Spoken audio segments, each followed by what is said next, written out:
Here we are, finally. Good afternoon, good evening, depending on where you might be. My name is Kevin Michael Grace, and this is the KMG Show for Friday, October the 22nd, 2021. I thought I would start off today by talking about Alec Baldwin, who shot to death. Cinematographer on the set of a movie called Rust, also apparently injured the director. And Morgan Lee and Walter Berry have a story at Associated Press. Killing of cinematographer was tragic accident, according to Baldwin. Baldwin said Friday that his killing of a cinematographer with a prop gun on a movie set was a tragic accident as authorities investigated the shooting, which also wounded the director. Halnia Hutchins, the cinematographer on the Western Rust, and director Joel Souza were shot Thursday in the deserts on the outskirts of Santa Fe. A spokesperson for Baldwin said a prop gun with blanks misfired. A spokesman for the Santa Fe County Sheriff said detectives were investigating what type of projectile was discharged and how. No immediate charges were filed. Baldwin was performing at the time of the shooting, the sheriff's office said. It was unclear how many rounds were fired, and little was known about the weapon. Sheriff spokesman Juan Rios said detectives were at the set Friday morning gathering evidence and information. Baldwin is permitted to travel, he said. He's a free man. Images of the 63-year-old actor, known for his roles in 30 Rock and The Hunt for Red October, and his impression of former President Donald Trump in Saturday Night Live, showed him distraught outside the sheriff's office Thursday. Guns used in making movies are sometimes real weapons that can fire either bullets or blanks, which are gunpowder charges that produce a flash and a bang, but no deadly projectile. However, even blanks can eject hot gases and paper or plastic wadding from the barrel that can be lethal at close range. That proved to be the case in the death of an actor in 1984. In another on-set accident in 1993, the actor Brandon Lee was killed after a bullet was left in a prop gun, and similar shootings have occurred involving stage weapons that were loaded with live rounds. Gun safety protocol on sets in the United States has improved since then, said Stephen Hall, a veteran director of photography in Britain. But he said one of the riskiest positions to be in is behind the camera, because that person is in the line of fire in scenes where an actor appears to point a gun at the audience. Hutchins, 42, was airlifted to hospital where she was pronounced dead. Souza, 48, who was wounded in the collarbone area, was taken by ambulance to a medical center.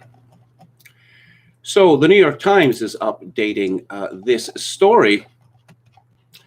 And let's go to that. Here we are. Yes, the story begins by talking about how hot New Mexico is in the film industry now because of tax laws. Investigation continues after Baldwin fatally shot a cinematographer with a firearm used as a prop. Now, there's a lot of questions about this. How is it that two people managed to be wounded? Here are some of the things we do not know. What kind of gun was used? What kind of projectile was in the gun? Was a scene being filmed or rehearsed when the gun was fired? Who was the armorer or prop master on the set? And what were the safety protocols for using weapons as props? Were the protocols followed? How was it two people were struck? Was the weapon discharged more than once? Yes, those are very good questions. On film sets, the safety protocols for using guns are well established and straightforward. Weapons must be tightly managed by a licensed armorer. Cast members should be trained in gun safety in advance. Guns, even fake ones, should never be pointed directly at anyone, and no live ammunition ever. Productions routinely use real guns, even in a film-making age where visual effects artists use computers to convincingly create disintegrating cities. They are loaded with blanks, which are cartridge cases with no bullets. People who know nothing about firearms tend to think that blanks are like toy cap guns for children, a little pop and some smoke. This is not the case. Blanks can still be dangerous since they involve gunpowder, a cartridge, and paper wadding or wax, which provide a realistic-looking flame and spark. When people are injured by firearms on sets, it usually involves a burn to the hand, safety coordinators said. Why use real guns? The reason is simple. David Brown, a movie firearms safety coordinator, wrote in American Cinematographer magazine in 2019, "We want the scene to look as real as possible. In particular, real guns have a certain weight and recoil that is hard to replicate, particularly when close camera work is involved. If a movie involves a gun battle, safety planning usually begins long before anyone gathers on a set, according to studio executives who oversee physical production. First, a licensed armorer is brought on board to analyze the script and, working with the director and prop master, decide what weapons are needed.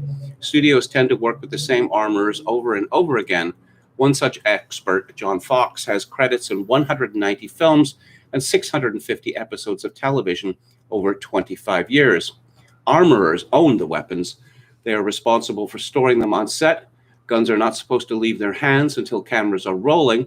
Actors hand them back as soon as cut or wrap is called and the cameras stop. Armorers also deal with blank ammunition.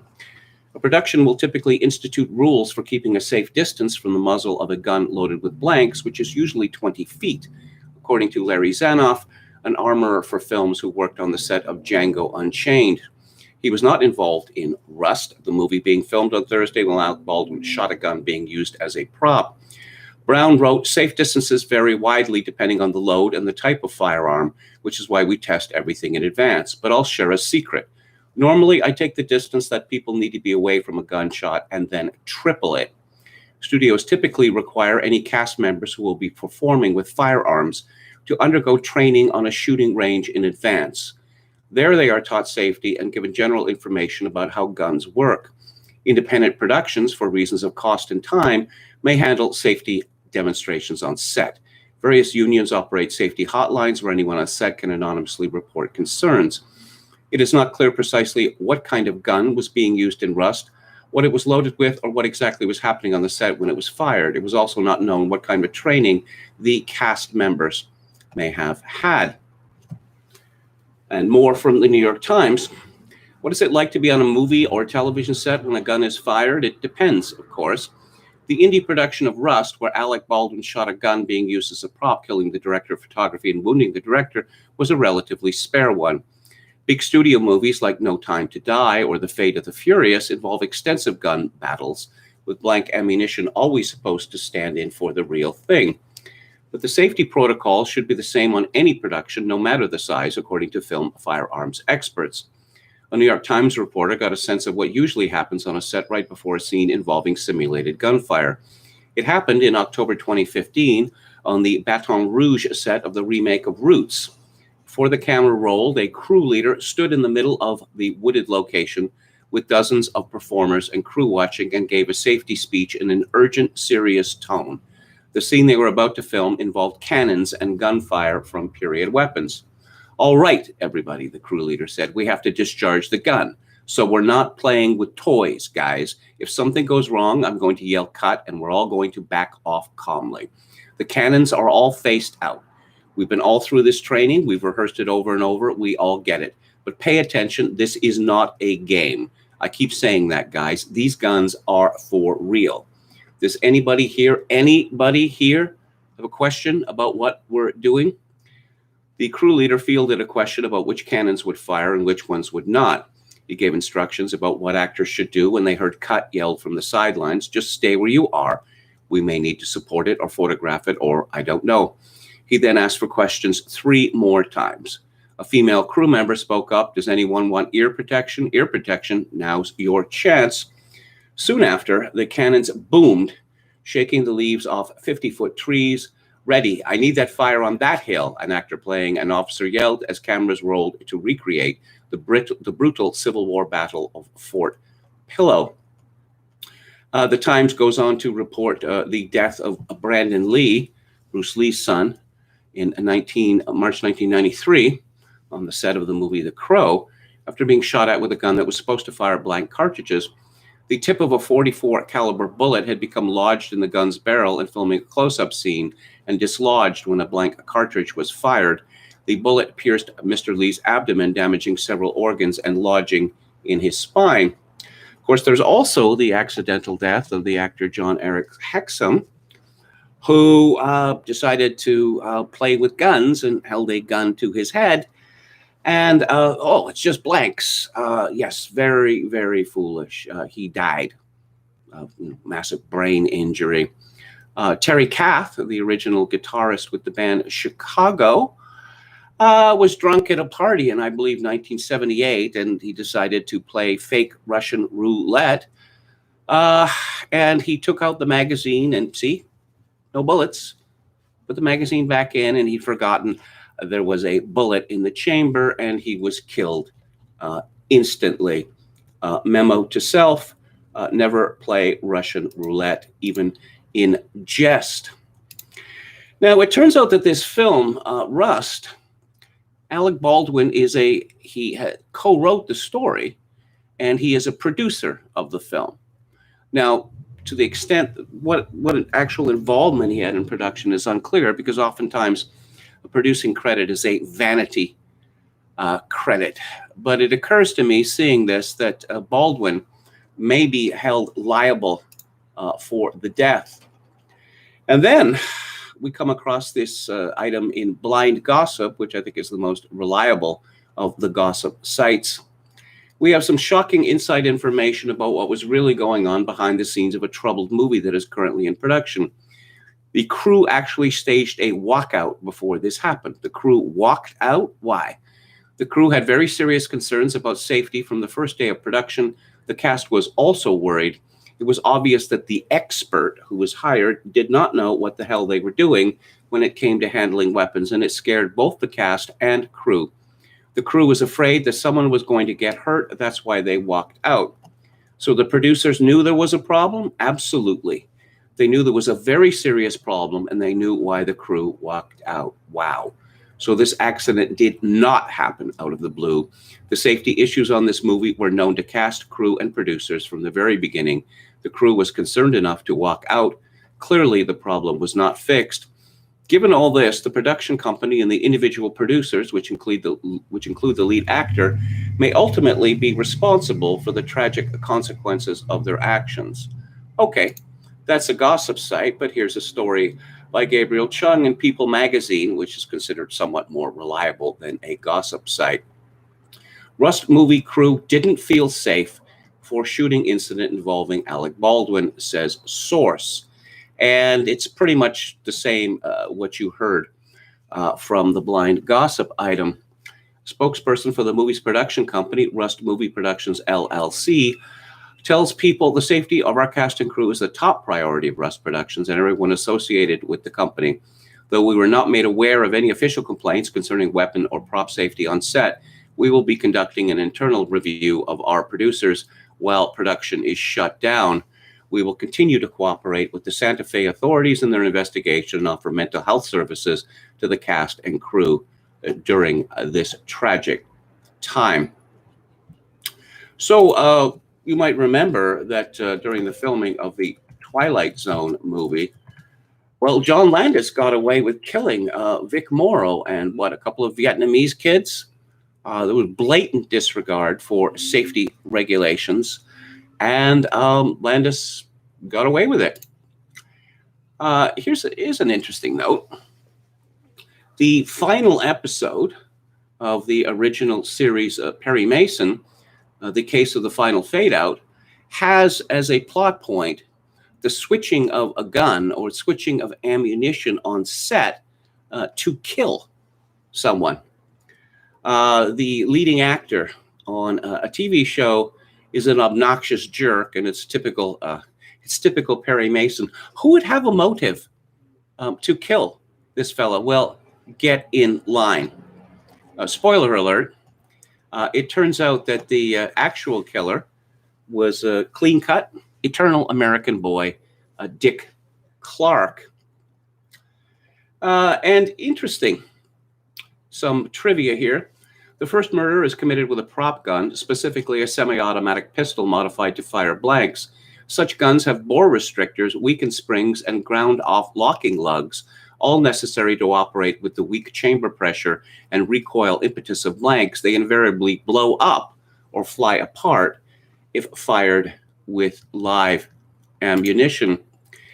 And after I heard this story yesterday, I was reminded that Peter Sellers accidentally shot Jacqueline Bisset in the face on the set of the movie Casino Royale. I don't know why. Peter Sellers was a terrible person. Perhaps Jackie had spurned his advances. He was in a very bad mood on the set because he had this strange... See, the gag of this movie is that, people want to kill James Bond, so we're going to create a small army of James Bonds, including Woody Allen. David Niven plays Sir James Bond. And Peter Sellers somehow got the idea that when he was cast as a James Bond for this movie, that he was going to be the romantic James Bond and not a funny, blundering James Bond. And so he walked off the set. Now, how an actor can get away with walking off the set of such a big production as Casino Royale is an interesting question. If you watch the movie, it's terribly disjointed. You get a lot of shots of someone pretending to be the back of Peter Sellers' head. And there's one bit where Peter Sellers climbs out of a racing car and does some improv, which has nothing to do with the movie at all. They just needed to fill up the movie. But here's a description. For the scene in which he was supposed to seduce James Bond wearing a nightgown and suggestively cradling a big bottle of champagne in her arms, Jacqueline Bisset was shocked when Peter Sellers suddenly turned on her and fired a gun directly into her face when she entered the room. Though the gun only had blanks, the stunt left her face coated in burning gunpowder and bleeding from where the shards tore her skin. First, I thought I'd been actually shot, and then when I realized it had been a blank, I thought I'd been blinded. My face looked like a shower spout of pinpricks leaking blood, Bisset said. The noise scared her so much she dropped the champagne bottle on her feet. After that, quote, I was panicked whenever I had a scene with Peter Sellers. To get shot in your first scene with a big star, that is a nightmare. Let's go to the chat.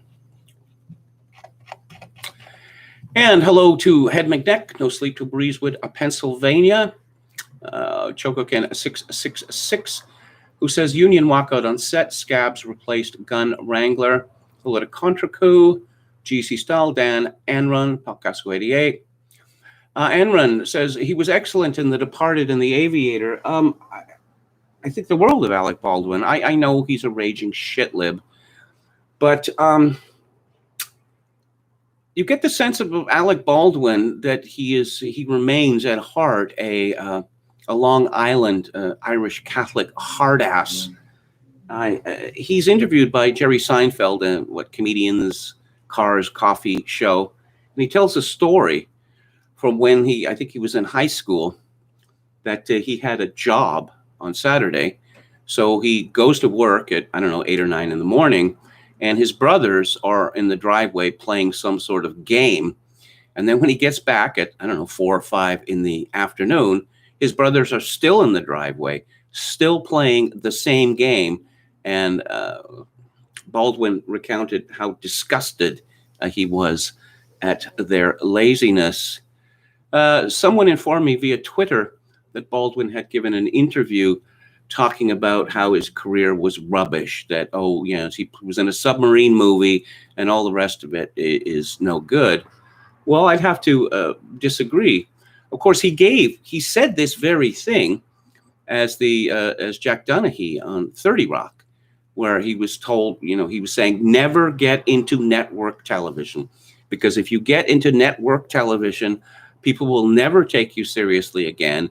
And then he says, you could play with Anthony Hopkins or Jack Lemmon, and then he listed a whole bunch of Martin Sheen, famous actors that he had worked with.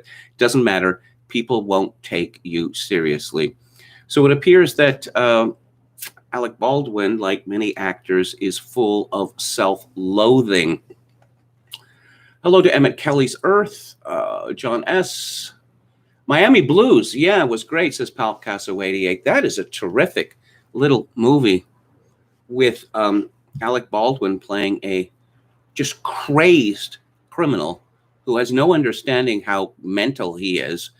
And Jennifer Jason Leigh, that poor girl in this movie, is at her most winsome.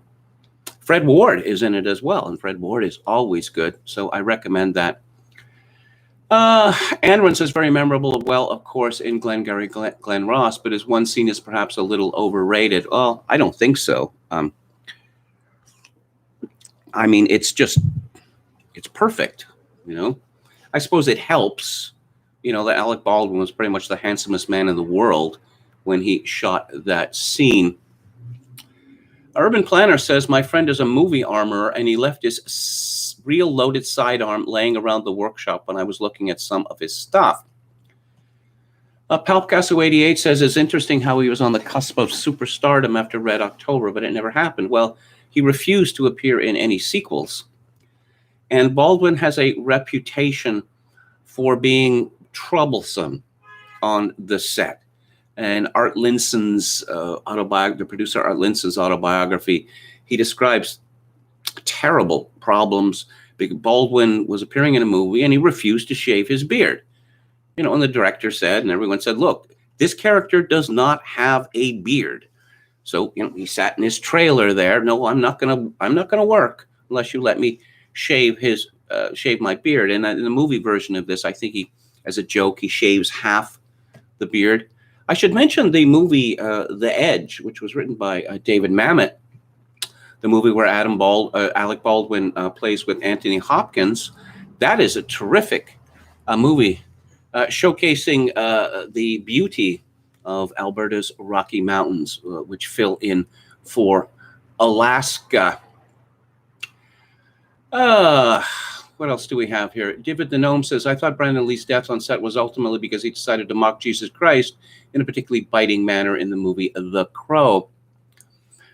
And the winner is Vic Morrow. Helicopter blade decapitated him and the children. Yes, indeed. Are we trained dogs that we should comply instantly with some random female decides to order us into compliance?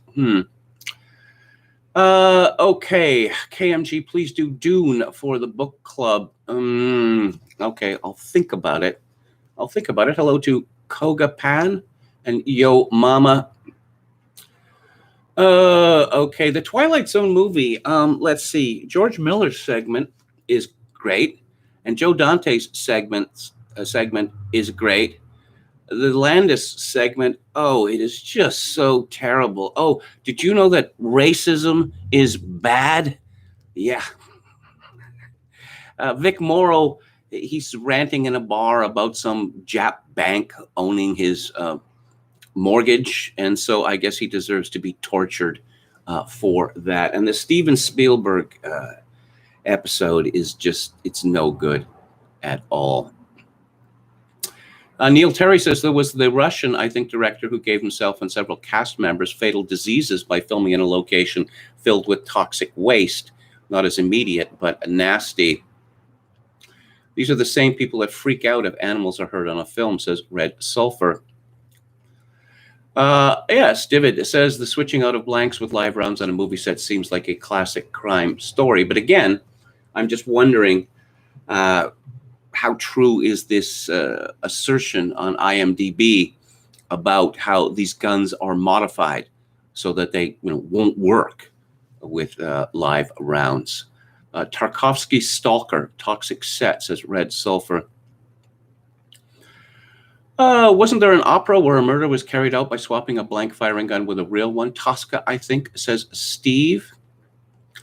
That's the opera from the game Hitman, says Head McNeck. Okay. I'd love to see Kevin's opinion on Dune. I've never read the story, and I didn't see the original movie. I don't know. Isn't this the sort of story that shouldn't it be a mini series? I mean, isn't it very dense? Anron says the opening bit with Albert Brooks and Dan Aykroyd was amusing. Yes, I thought so as well. You know, the problem with Dan Aykroyd is that he is such a nerd that you'll notice this if you watch old Saturday Night Live episodes or so many of the movies that he's in. He has to bring tech talk into every single thing he does. If there's a car in the scene, then he's going to explain to you, an infold manifold, intake manifold works, et cetera, with great detail. Ed McNeck says, Dune, the paperback, was something like 800 pages, so yes, it's dense. Is Steven Spielberg the most overrated American director? Asked Palcasso88. David says, probably. I mean, he's very talented technically, but there's just this kitsch element about almost every film he's ever made. I joked years ago that if Spielberg were to film Les Miserables, the inspector and Jean Valjean would become friends. Jennifer Jason Leigh is Vic Morrow's daughter. Yes, indeed. That's from Palcasso88. David says that David Mamet is a sick person. Really? The Shadow was a huge flop, says Palcasso88. The Winsome disgust me, says Chogokin666. I've always found Jennifer Jason Leigh to be irresistible, actually. Perhaps it's a matter of taste. So, moving on, I should say rest in peace to the great Dutch conductor, Bernard Heitink, who has died at the age of 90. Heitink was one of the conductors most responsible for the Gustav Mahler cult. I mean, people associate this with Leonard Bernstein, but Heitink recorded him going back to the 1960s, and I find his performances much better than those of Bernstein's. In particular, I'm fond of his conducting of Mahler's Das Lied von der Erde with James King and Dame Janet Baker. It is really quite beautiful. There used to be a record label called Philips, a Dutch label, which was taken over by Siemens and is now part of Universal, I believe. And it was had a reputation for the highest quality. I was always amused by Heitink's album covers. That I suppose Philips thought, well, all of Herbert von Karajan's records have his face on the cover, and all of Lenny's records have his face on the cover. So we're going to put Bernard's face on the cover of his records, which was a mistake because for all his genius as a musician, Bernard Heitink was like the epitome of the dull-looking Dutchman, but a fine conductor, principally with the Concertgebouw, or the Royal Concertgebouw as it's called now, but with many. He also conducted many other orchestras. And let's talk about fatness. A strange story by Elizabeth Bernstein or Steen in the Wall Street Journal, which I thought was a serious newspaper. One evening while watching Netflix with her husband, Nicole Katsoulis, why on earth Nicole Katsoulis is actually saying these things to a reporter for one of the most read newspapers in America is an interesting question. But she worked up her nerve and asked him something terrifying. Why don't you want to have sex with me? Katsoulis, a teacher, knew her body had changed during the pandemic. She'd had a baby right before it started, then spent months stacking while working from home. Countless nights snuggled with her family in front of the TV, binging on chips and cookies, had also taken their toll. I've gotten bigger and softer, says the 34-year-old from Petaluma, California. I wasn't feeling sexy. She's not the only one. So Elizabeth Bernstein is making the shocking assertion that being fat means that you are less sexually attractive. Of course, everyone knows this, but we have been gaslighted for years now. Oh, no, you can be sexy at any size. Look at Lizzo. Yes, unfortunately, I am confronted or brutalized on a regular basis by photos of this obnoxious woman, and frequently photos where she is wearing little clothing. And I have to resist the urge to, cat up in my mouth. Oh, no. Yes, full-figured gals. No, I'm sorry. Everyone knows that this is the opposite of the truth, despite what, Sports Illustrated wants us to think, or even Vogue magazine. But back to Bernstein. Sexual desire or interest in having sex. Yes, thank you, Wall Street Journal, for explaining to us what sexual desire means. Is lower than it's been at any point during the pandemic for people who are feeling stressed, according to a new study led by researchers at Texas State University and the Kinsey Institute at Indiana University under peer review for the journal Archives of Sexual Behavior. The pandemic buzzkills of fear, worry, loneliness, and boredom continue to take their toll. And the more distress people report they have, the less sexual desire for their partner they say they feel. Now, therapists and sex researchers believe there's another pandemic problem that's affecting couples' sex lives. They're feeling really schlubby, says Rhonda Balzerini, an assistant professor of psychology at Texas State and affiliate member at the Kinsey Institute, who was the lead author of the recent study. They're chubbier and generally unkempt. That makes them feel less attractive and therefore less desirable. Blame it on a sense of malaise brought on by stress, Dr. Balzerini says. Yes, gyms and salons were closed for a time and many people weren't comfortable going when they did reopen due to safety concerns. But research shows that many people are feeling low or depressed. This sapped their energy. They didn't work out at home. They let their grooming go and they tried to cheer themselves up by overeating and in some cases over drinking. It's like a stress spillover, Dr. Balzerini says. Research shows that when we feel bad about our bodies, we feel less sexual desire and less satisfaction. Yes, apparently research is required to come to this conclusion. This is true for men and women.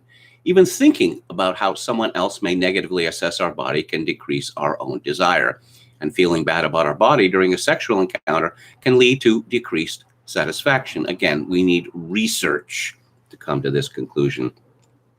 Body image has a powerful impact on our sexuality, says Robin Milhouse, a professor in the Department of Family Relations and Applied Nutrition at the University of Guelph in Ontario, who studies this issue.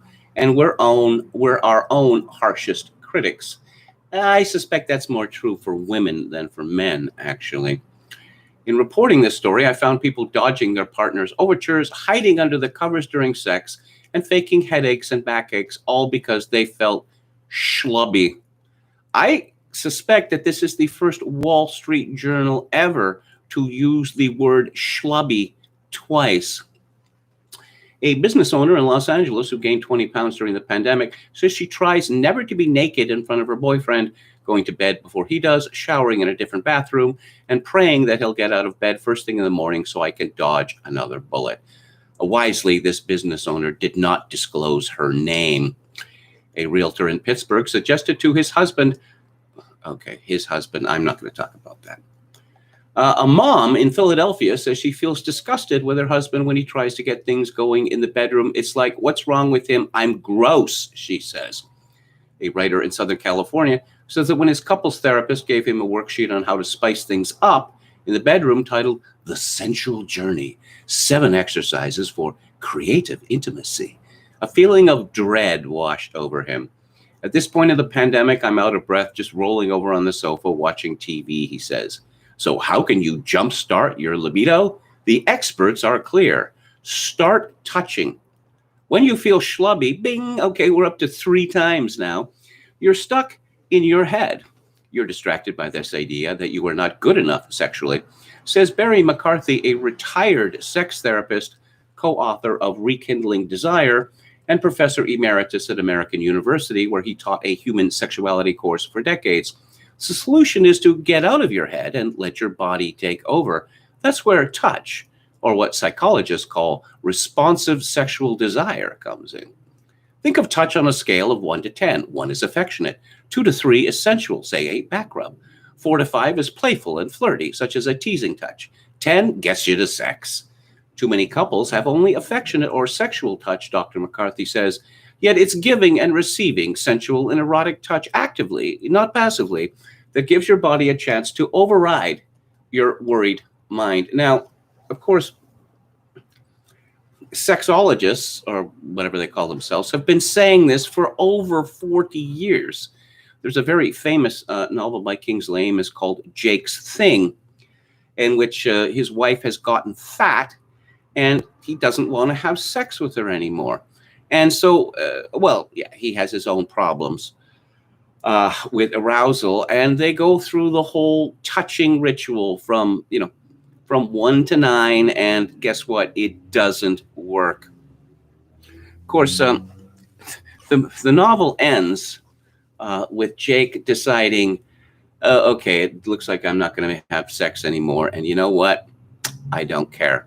This is what happened to Kingsley Amis in real life, that he consulted a doctor about his sexual problem, and it was put to him that this might have something to do with his heavy drinking.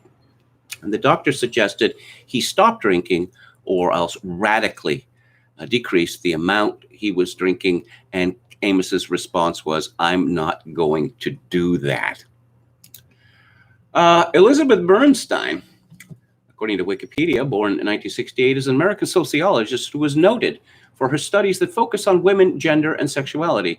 She is also a professor at Columbia University's Barnard College. So she is an expert on what is called, she invented the term carceral feminism. Sounds like a disease, does it not? According to Wiki, it's a critical term for types of feminism that advocate for enhancing and increasing prison sentences that deal with feminist and gender issues. Oh, what they mean by feminist and gender issues is sex trafficking, because sex work is real work, sounds like a very obnoxious woman. I found that she had written a similar article, again in the Wall Street Journal, which used to be a serious newspaper, on April 19th, 2020, Sex in the Time of Coronavirus. Stress and fear are taking a toll on intimacy, but practicing mindful sex can help you better connect with your partner. You see, you read the Wall Street Journal and you don't just get, a digest of world news and all the best financial news. You also get sex tips. Yep, it's a one-stop shop now. And moving on. Okay, let's go to William Briggs today. See what he has to say. As of this writing, since January 2020, 542 kids have died in the U.S. from COVID. Check this yourself from the CDC's official numbers. This from a population of about 73 million. The rate is thus about 0.000007. Yet our rulers want to vaccinate kids, where being fully vaccinated used to be 2 shots, is now 3, and will soon be, I predict below, like flu vaccine, annual. At this point, a safety first person will say, you are heartless. Any number greater than 0 is too many. Vaccinate. In the same time period, i.e. since January 2020, 1,043 kids aged from 0 to 17 died of pneumonia, twice as many. There is no good vaccine for pneumonia, but it could be avoided by keeping kids socially distanced from each other permanently. If one death is too many, then you must not allow kids to be within contact of any human being who has a disease that may be passed on to them, from which they may acquire pneumonia. They must also not be allowed in any car. In 1 year, just about 3,091 kids, 0 to 17, died in car crashes. Multiply those 3,000 deaths in cars by about 1.75, since the COVID deaths are over a 21-month period. That makes 5,250 kids dying in car crashes in the same period, 10 times as many as COVID. Further, these deaths are entirely preventable. Just don't let any kid inside a car. If one death is too many, you are a potential murderer if you drive a child anywhere. Also, since January 2020, 189 kids were recorded as dying from flu, for which there is no mania for vaccination. Briggs has an excellent blog at wmbriggs.com. Of course, he knows very well that he is attempting to be rational with people on this issue. And that is simply, apparently, not possible. The age of reason is over. Yeah. And let's see if there's anything at Alex's Substack that I am allowed to say. Of course, this is the Cripsis cast, hopefully for the last time, and the experts are right. The experts are always right about everything. Well, what if there's conflicting statements from experts? Well, then, Reuters or USA Today or Snopes will tell us which are the proper experts. People might complain that expert advice seems to change from month to month or week to week or sometimes day to day. It doesn't matter because that's science. So saying one thing one day and something different the next day or something opposite the next day, that's science. And if you find something wrong with this, you are a conspiracy theorist. You are anti-science and quite possibly a murderer. No, there's nothing I can quote from Alex's site today, unfortunately. Let's go to lockdownskeptics.org or dailyskeptic.org, as it's now called. Winter COVID wave won't be as bad as last year, even without Plan B. Modeling suggests hospital admissions will be nowhere near the highs of January unless transmission soars and immunity wanes, reports The Telegraph. It's not the public's job to save the National Health Service.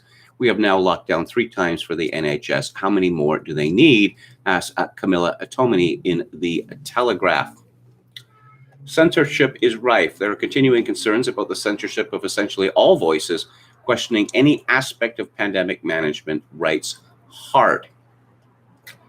Unions warn of winter of chaos without urgent action to curb COVID. And let's see, I can't quote this. Novak Djokovic tells reporters to back off on asking about vaccination status. It's a private matter.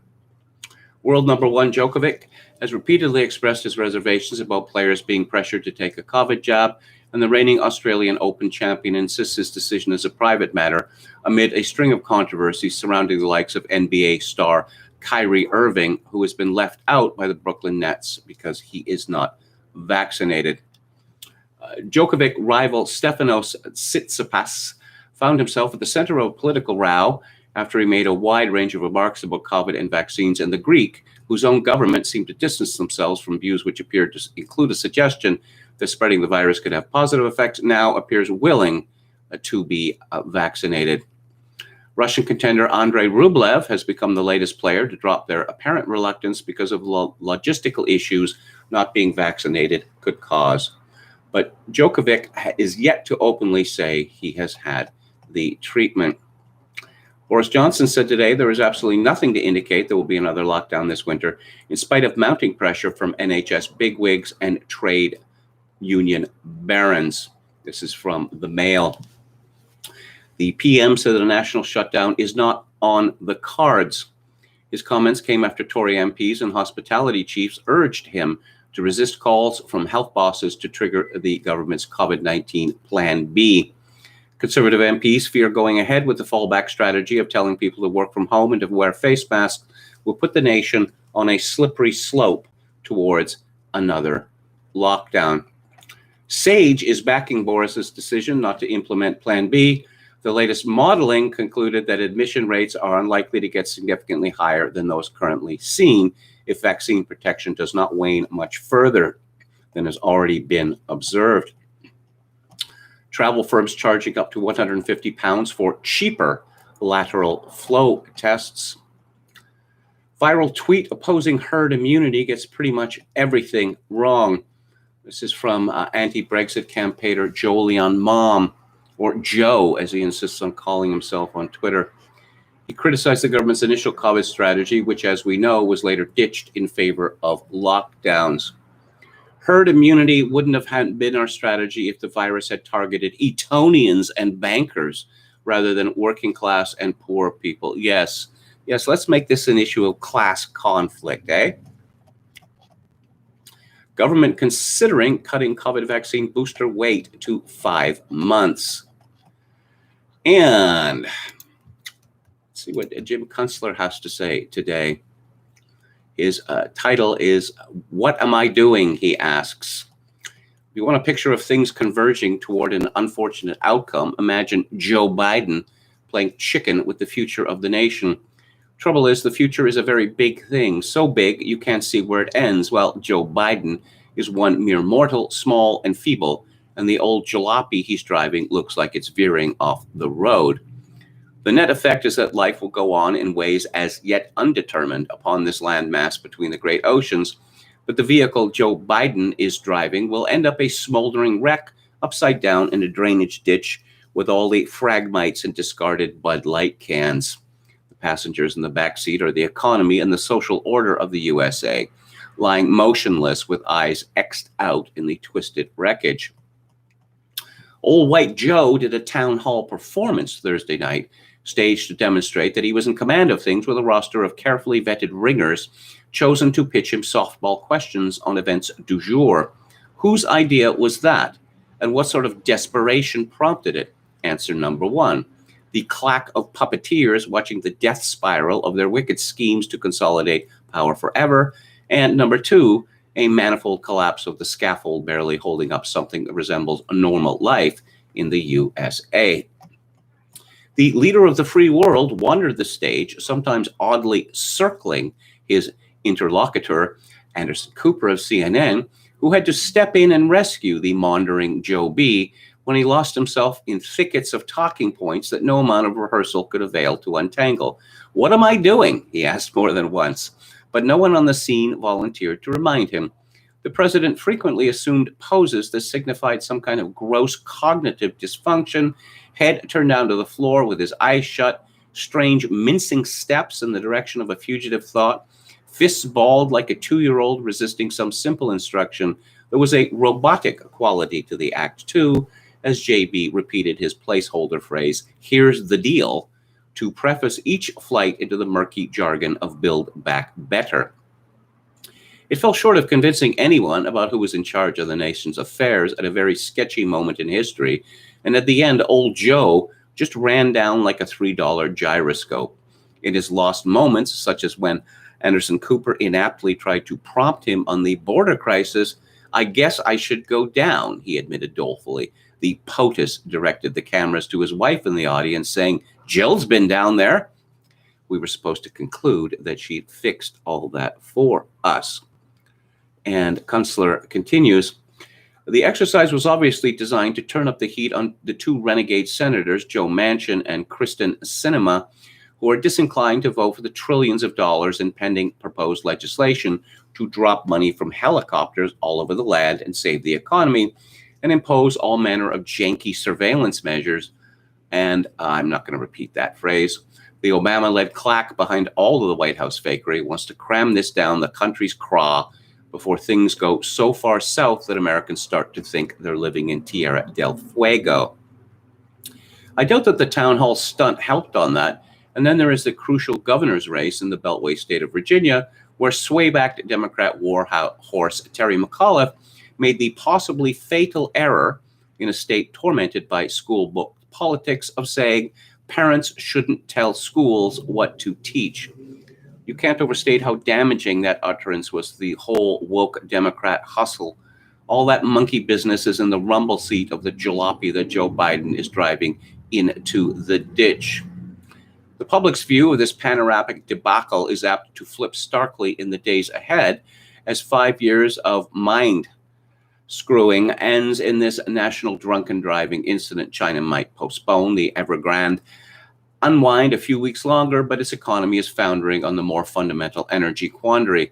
It doesn't have enough fossil fuels to run the joint, and there's no prospect the situation will improve, meaning that the world will get less of all the stuff that China was making. In short, globalism is winding down, and standards of living are sinking with that. The capital markets are gravid with a terror over it.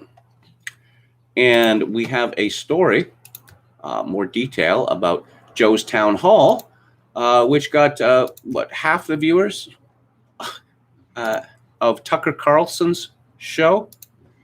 Pretty remarkable, I must say. People complain that Joe Biden doesn't give many interviews.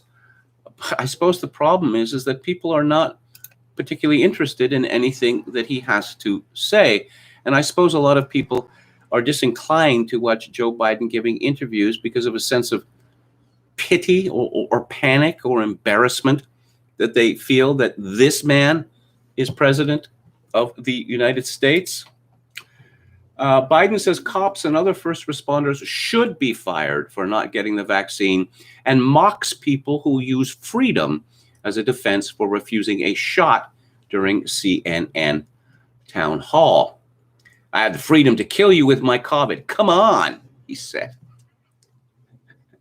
He's just a regular guy, Joe Biden. Come on. Well, yes and yes, he said. That they should be fired. He said to a thunderous round of applause. Yes, from the hand-picked audience. By the way, I waited until July to talk about mandating because I tried everything else. Mandates are working. In a headline-packed 90 minutes, he said he was dropping proposals to pay for the spending with a corporate tax hike, that he was considering sending in the National Guard to ease supply chain problems, and would defend Taiwan if it was attacked. Sending in the National Guard. Do members of the National Guard know how to drive rigs? I suspect some of them might, but that's generally not part of their remit, is it? To drive 18-wheelers? I wouldn't think so. Two things that concern me, Biden said. One are those who just try to make this a political issue. Freedom, I have the freedom to kill you with my COVID. Come on. Try to make this a political issue. As if Joe Biden and the Democratic Party did not make this a political issue right from the very beginning, that Donald Trump is apparently personally responsible for the deaths of hundreds of thousands of people. I don't know whether Joe Biden is simply dim-witted or he's just a barefaced liar. Then he criticized what he called misinformation about the death of former Secretary of State Colin Powell that focused on the fact he was fully vaccinated. Well, he knew he had serious underlying conditions and it would be difficult, said Biden. He clearly would have gone earlier had he not gotten the vaccine. Yes, as I mentioned earlier this week, the elite is all turned around on the subject of comorbidities after Colin Powell's death. And let's go to this. On the economy from Matt Stoller, whose book, Goliath, I reviewed on the book club some months ago and highly recommend. This is from his Substack. Economists to cattle ranchers, stop being so emotional about the monopolies devouring your family businesses. Agricultural economists manipulated data to block Congress from acting on high beef prices and the destruction of independent cattle ranching. Why? Because they think monopolies are good. Last week, there was what should have been a historic hearing in the House Agriculture Committee with the goal of reforming America's cattle ranching system. The first witness was a Republican senator trying to persuade the House members to adopt his legislative initiative. My name is Chuck Grassley, he said, and I'm a farmer for Butler County, Iowa. Grassley's homespun rhetoric disguised a sophisticated and long-standing campaign to address a crisis in the beef industry and more broadly our food system at large. To consumers, this crisis appears as high meat prices, with costs for beef up 12% this year alone. I've never seen it like this in all the years I've been doing this, said Bob Strapeni, a butcher in San Francisco who has been working in the industry for 44 years. Higher meat prices are responsible for roughly half the annual increase in food prices, and food inflation is not only stretching household budgets, but has created a serious political problem for the White House. In September, the Biden administration attacked the industry over high prices, calling for an end to pandemic profiteering. To cattle ranchers who actually sell the cows to packers that are turned into beef, the crisis is not high prices, but low prices. They aren't getting very much for their cattle. This is weird, because normally beef and cattle prices move in tandem. The current high beef prices should result in high cattle prices. But since 2015, the meat margin or the spread between the prices ranchers get for their cows and the prices consumers pay at the supermarket has widened dramatically. Despite high consumer prices, independent ranchers are losing money and going out of business. If we don't get some of these problems fixed quickly, we won't have any independent ranchers in this country, explained Oklahoma Farmers Union President Scott Blubaugh.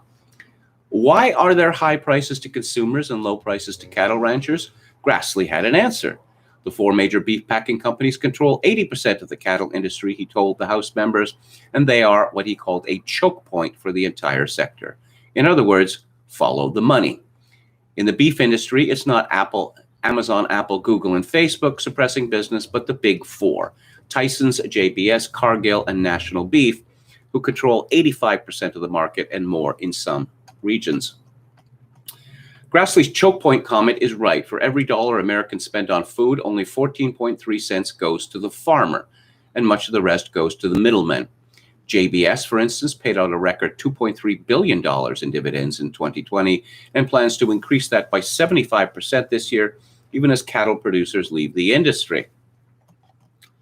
With such stark disparities, the politics of beef are lined up for major change. Consumers are upset.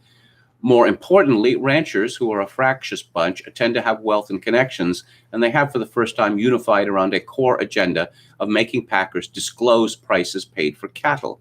They have also persuaded large numbers of congressmen to act on their demands.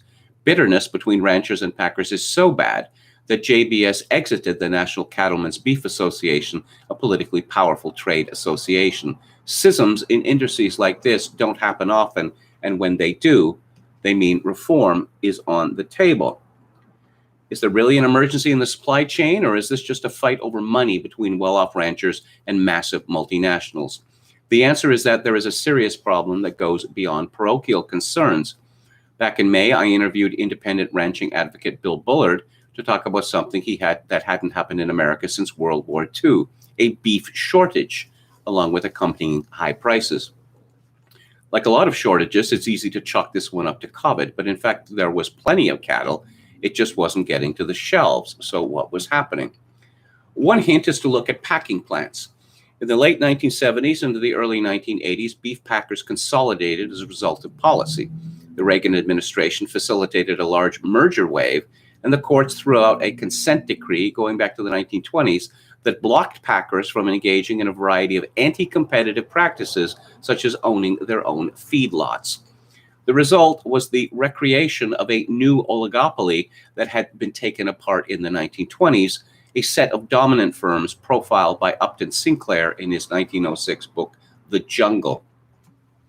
During this consolidation craze, dozens of smaller packers disappeared, either purchased or driven out of business. Entering the market as an independent packer no longer made sense because an existing packer could simply drive you out of business through things like below-cost pricing or making your products not viable by intentionally losing money to drive you out of business. Or they could sign exclusive distribution agreements with supermarkets or significant buyers, meaning that you would no longer be able to have access to potential customers. In addition, packers began mass imports from Mexico starting in 2009, using a loophole to label such beef as product of USA, meaning it was harder and harder to compete. It's fairly clear that there would be new packers if it weren't for anti-competitive tactics. Indeed, Walmart, which doesn't fear retaliation as it is itself a large beef retailer, looked at this situation and realized that it makes more sense to become a meat packer itself than to buy from the middlemen who inflate costs. The retail giant got into the packing business in 2020.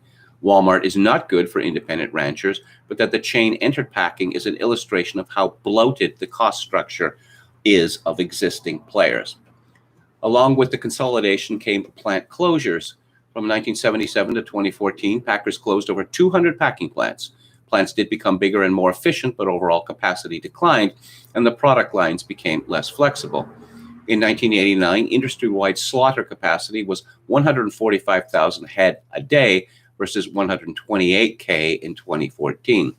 There hasn't really been enough meat packing capacity since 2016, though this has been overcome by running plants around the clock. Running plants continually does lower costs, but there are trade-offs. Cattle producers now have to travel further to get their cattle to the smaller number of packing plants, there's also a loss of resiliency. And in 2019, a large Tyson plant burned down in Holcomb, Kansas, causing significant problems. And when COVID created a supply and labor shock, actual beef shortages emerged because there was no slack capacity. The shortages aren't what angered the producers. Problems in the industry go back years before COVID.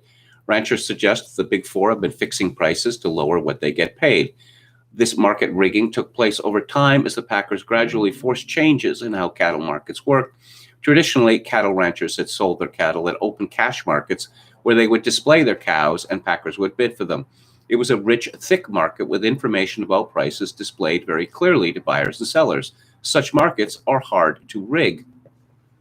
But in the mid-2000s, packers began using what are called captive supply deals. Under a captive supply deal, a rancher signs a contract with a packer. He will no longer take his cattle to an open market, but will raise it and sell it to that buyer. Basically, ranchers get a guaranteed sale while packers get a guaranteed source of cattle. Or that's the theory, because there's still the matter of price. To figure out what the packer should pay, these deals usually just say that the packer has to pay whatever the price is in the normal open cash market. At first, this was fine, since there were plenty of cash markets with lots of buyers and sellers, but packers began signing more and more of these side deals, sometimes with an offer you can't refuse kind of mentality. And that meant there was less and less cattle in the cash market until virtually nothing was bought or sold in the open. The cash market, now just 20% of all sales, became what is known as thin, meaning there's a lot less bought and sold. Thin markets are a lot easier to manipulate. A buyer could just pull out of an auction. This doesn't just lower the price paid in that cash market, but also the cash price for the captive supply contracts as well. Enter the economists. The hearing mentioned earlier should have driven a consensus towards action.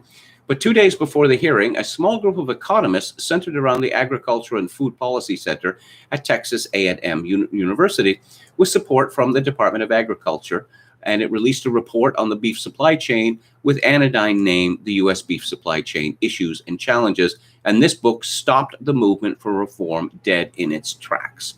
So what did the book say and why it was so effective? These economists argued that the cattle ranchers had it all wrong. The Big Four were large, but that size was merely a result of superior productive efficiency. And while cash markets were much more limited than they had been, prices were still determined solely by the impersonal forces of supply and demand, not market rigging.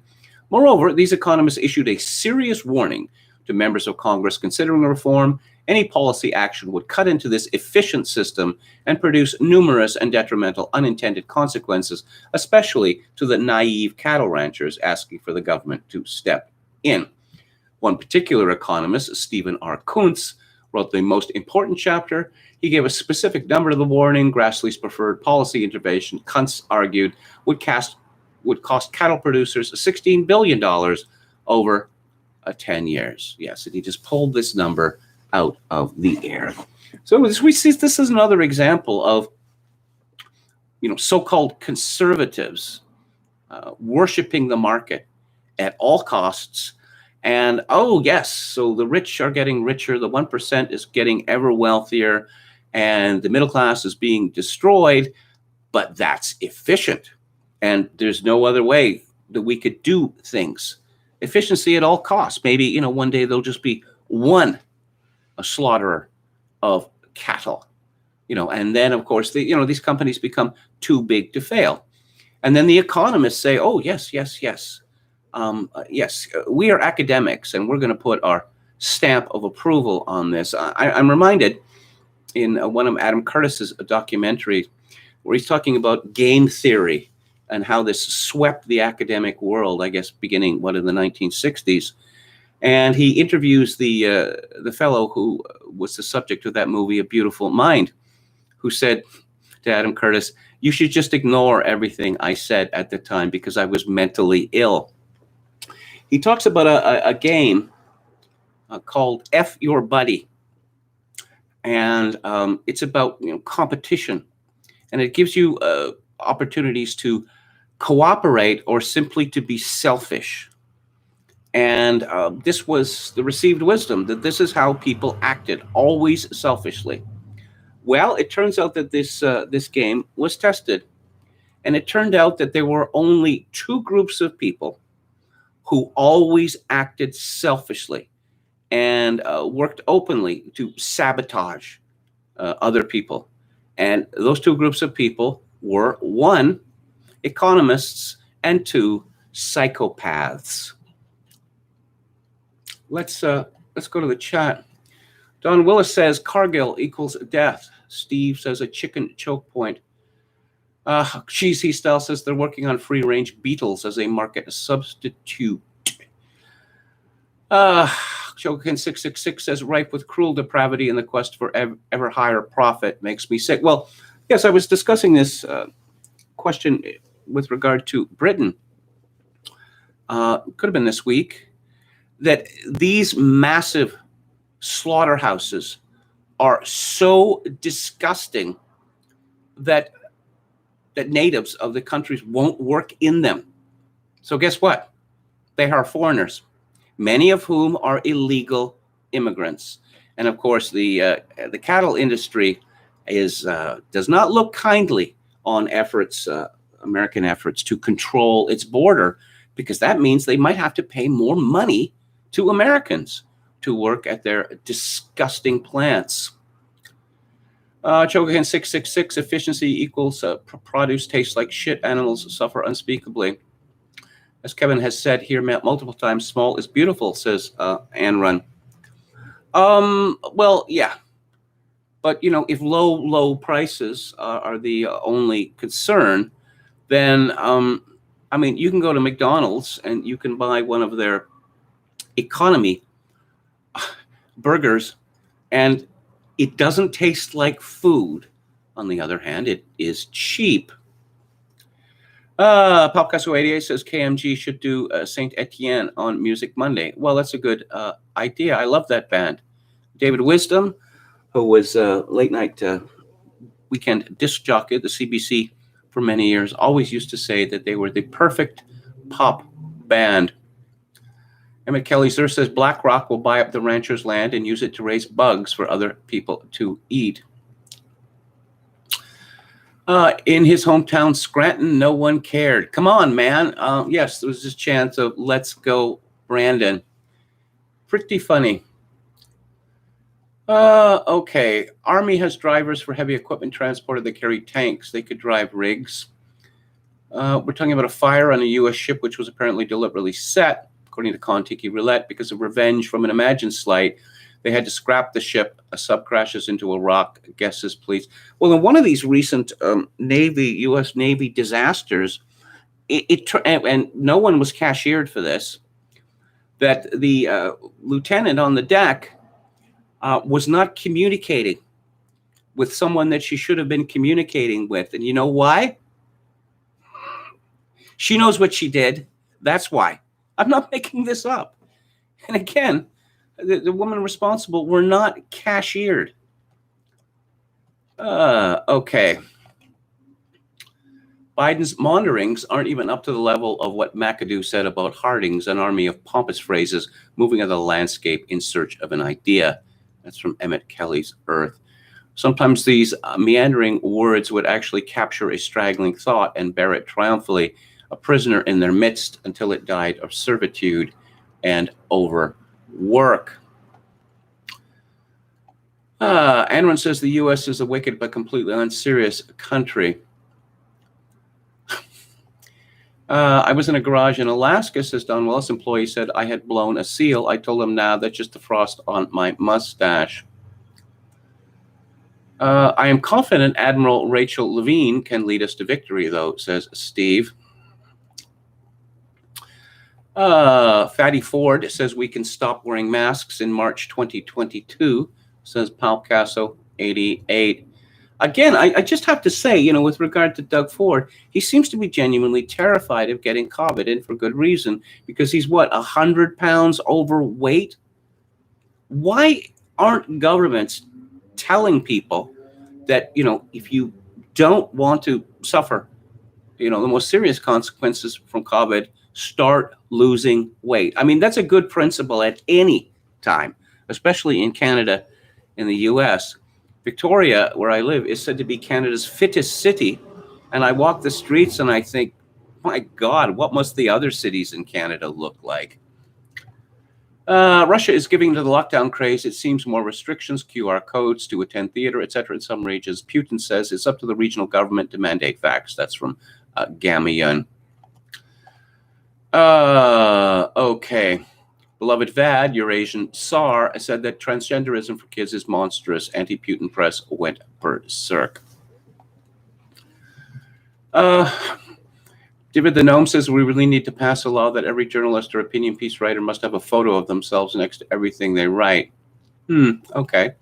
My own suggestion is that, well, opinion mongering in my country is dominated by PR spiffs. And I believe that all newspapers, the Toronto Star is perhaps the worst offender in this regard, they should be forced to append a list of their company's clients at the bottom of the story. Because are they going to advocate any position which is going to hurt their clients? No, they would never do that because they would be fired by that client. And let's see. Oh, news from Haiti. I'll be brief with this. Haiti, this is from the Wall Street Journal. Haiti gang that kidnapped U.S. missionaries threatens to kill them. 400 Mawozo gang leader the gang is called 400 Mawozo. In video, threatens to kill kidnapped missionaries if ransom isn't paid. Isn't it about time that we construct some sort of cordon sanitaire around Haiti and just leave its accursed inhabitants to their own devices? We keep thinking that there's something that we can do, to improve Haiti, and there's nothing that we can do. It's been tried again and again, and it has failed, which might have something to do with the country at its inauguration consecrating itself to Satan. Actions have consequences, as they say. And this is interesting, I think. This is from concernednetizen.com. And it's about Marshall McLuhan, who, as you probably know, is, I think he's the greatest Canadian who ever lived. He's also one of my favorite thinkers. A Fuggelin View, the website for the Eric Fuggelin Society, is running a 4-part special series on the correspondences of Marshall McLuhan and the German-American political philosopher. The series is written by Cameron McEwen of the McLuhan's New Sciences blog. Fuggelin's The New Science of Politics, 1952, posits a continuity of form between the ancient Gnostic beliefs and contemporary political movements.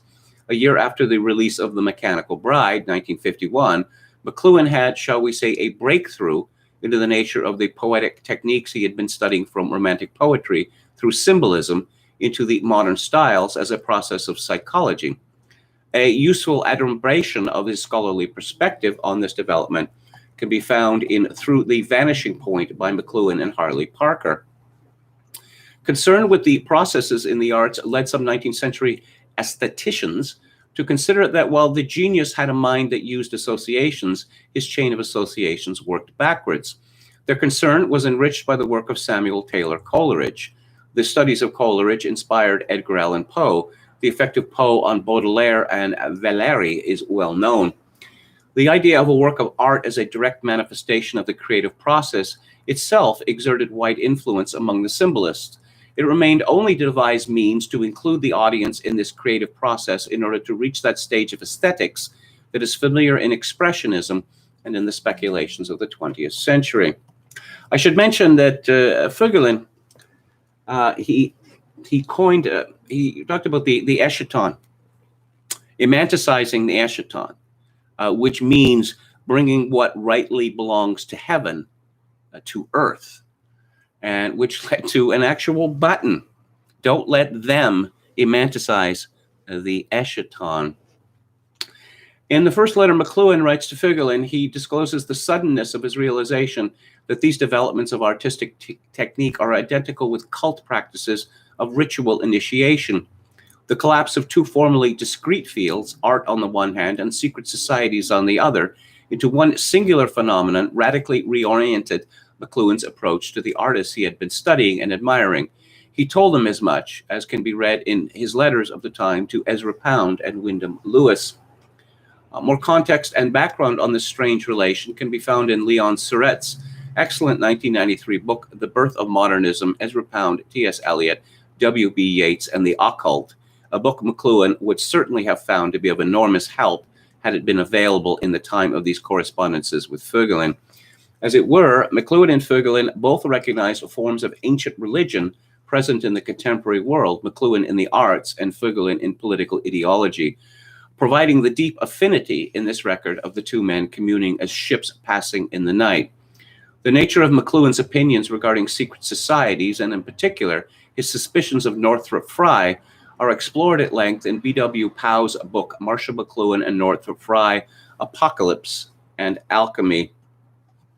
The first part of the Voegelin View series contains the 4 letters between McLuhan and Voegelin. My recent talk on McLuhan and media shamanhood goes into depth on the result of McLuhan's put-on of the guru role in the 1960s in light of these explorations of the occult. And I want to talk a little bit about, before we move to the book club, I want to talk a little bit about fame and what it means now, and also the depths of storytelling. Mary Harrington, who has been quoted in this space many times, has an essay on her Would You Sell a Kidney to Be Famous? Success is now determined by our hunger for clout. To no one's surprise and almost as little excitement, Marvel Studios is extruding new content.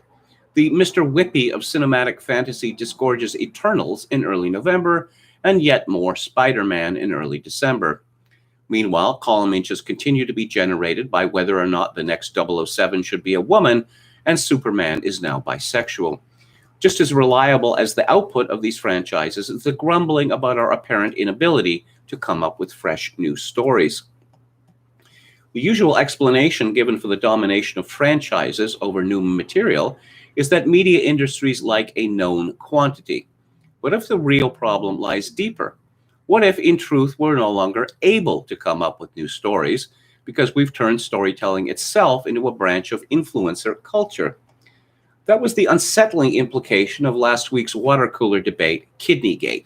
A long New York Times essay told the strange story of Dawn Dorland and Sonia Larson, 2 aspiring writers now embroiled in a bitter dispute.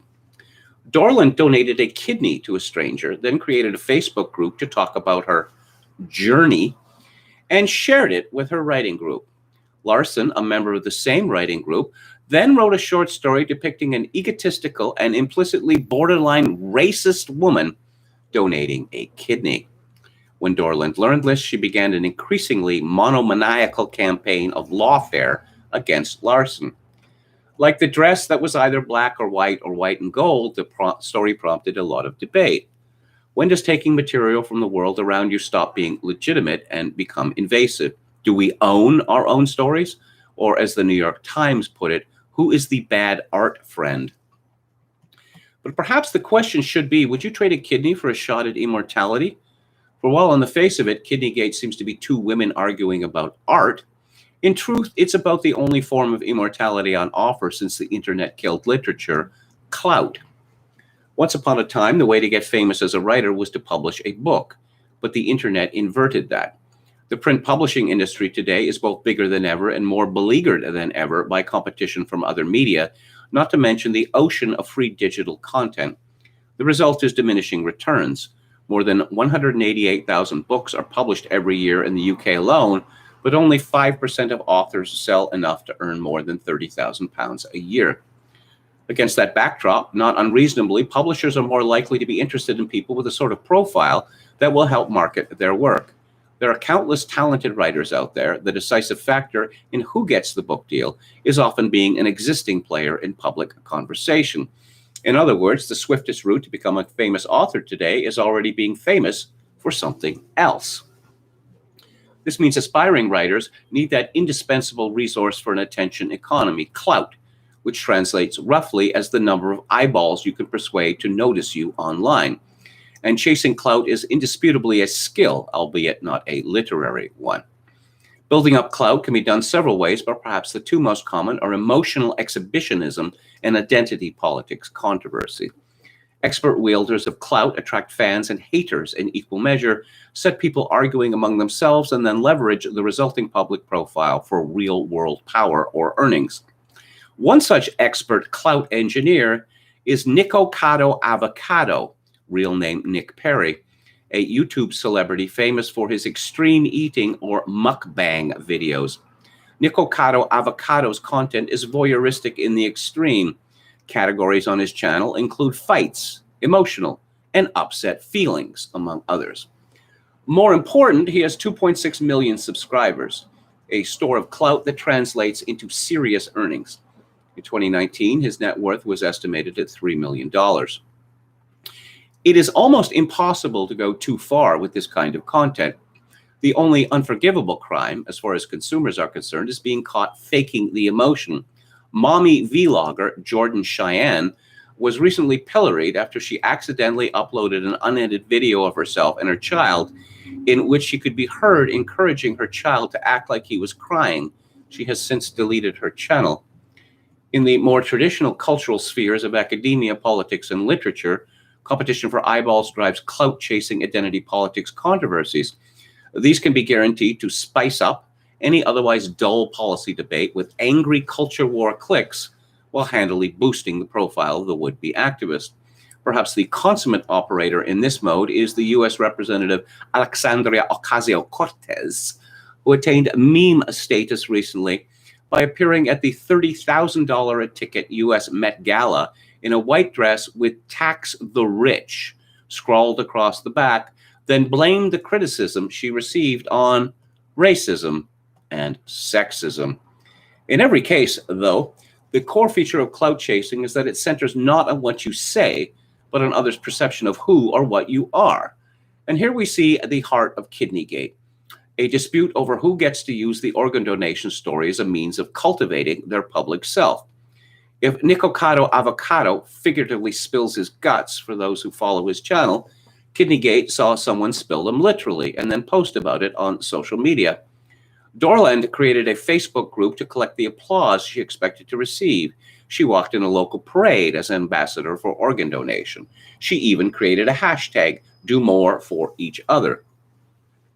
Larson, in contrast, wanted to use the kidney donation story alongside her own Asian American ethnic identity to boost her profile with a short story about white savior politics.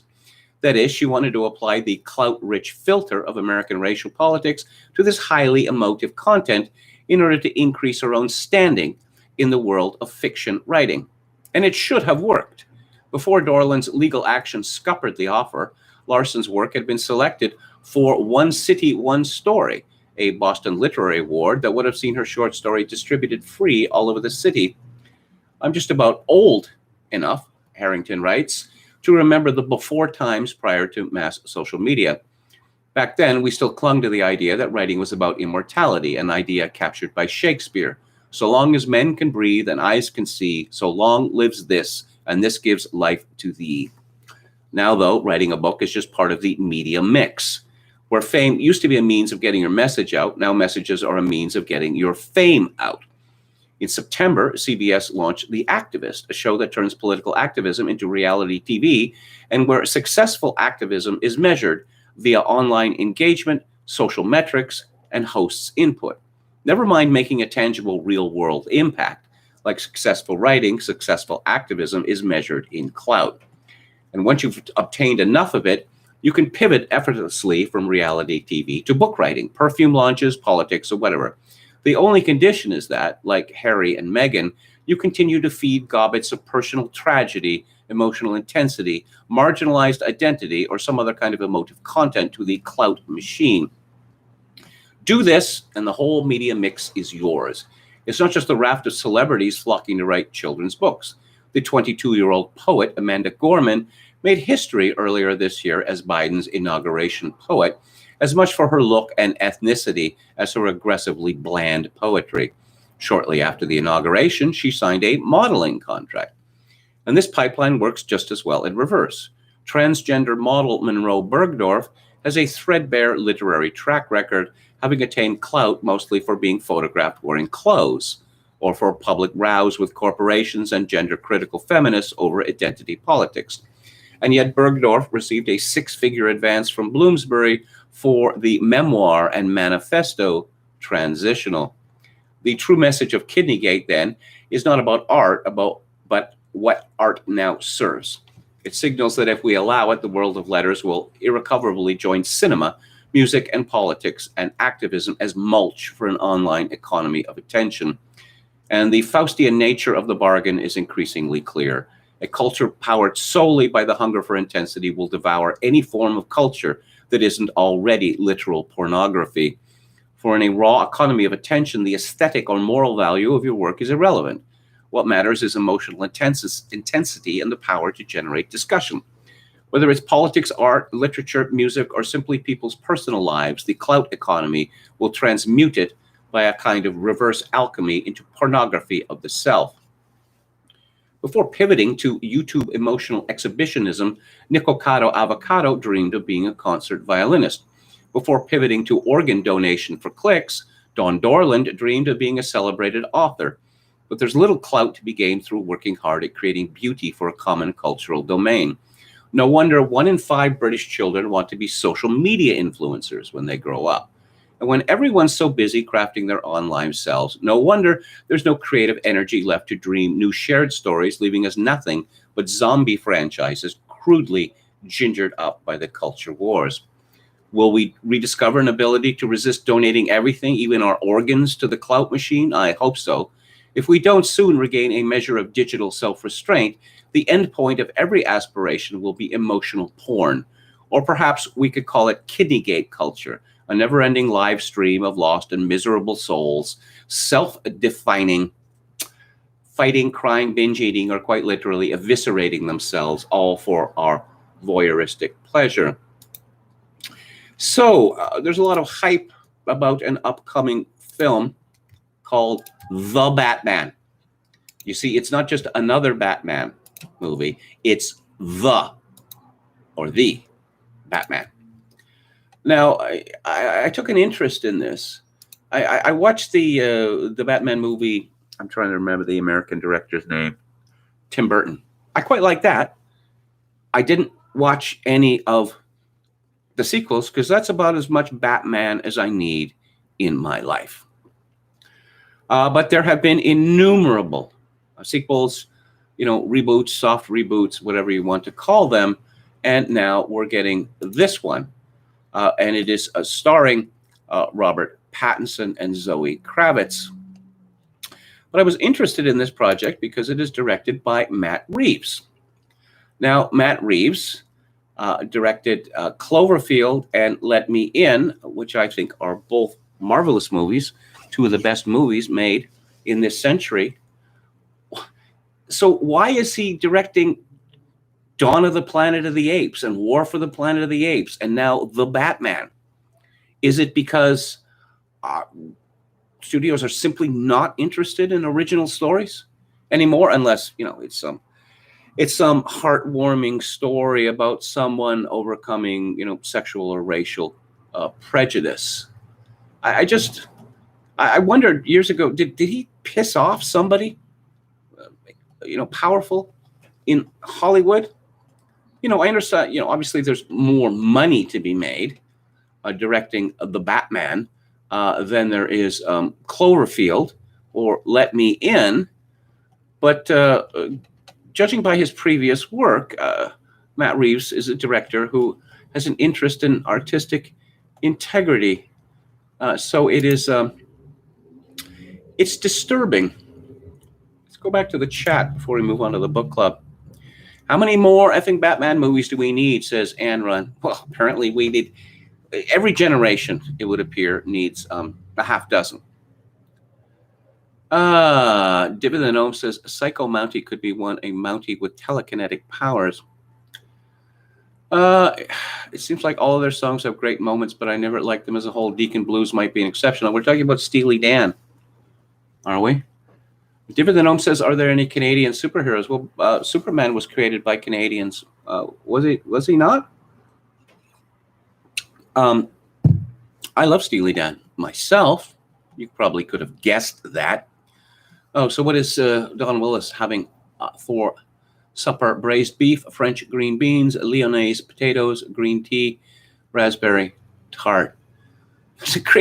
There's a great scene in the movie Midnight Run where Charles Grodin, who is starving, starts talking about food, and he talks about Lyonnaise potatoes, and he just so totally sells that I thought, oh, I want that right now. And later he's in a coffee shop, and there's only enough money for coffee, and the waitress talks about the breakfast special, which is, it has a chorizo sausage in it. And what's chorizo sausage? Well, it's a kind of Mexican sausage, and the waitress is going on about this. And Charles Grodin has this look on his face that this is like the Holy Grail. This is the most delicious thing on earth, but he's not able to eat it. Very amusing. Okay. Nick Ocado is a modern tragedy, says No Sleep. Steve says the first rule of a book club is that you do not talk about a book club. The great irony is that no one has news stories, but few use the public domain. Kevin, do a show on the great British vorticist Edward Wadsworth. I'm not familiar with him. I know a fair amount about Wyndham Lewis, who was an outstanding writer and painter and a thinker. This trans stuff is pure Gnostic heresy, says ChocoKid666. Oh, there's a reference to Haitian divorce by Steely Dan. Okay.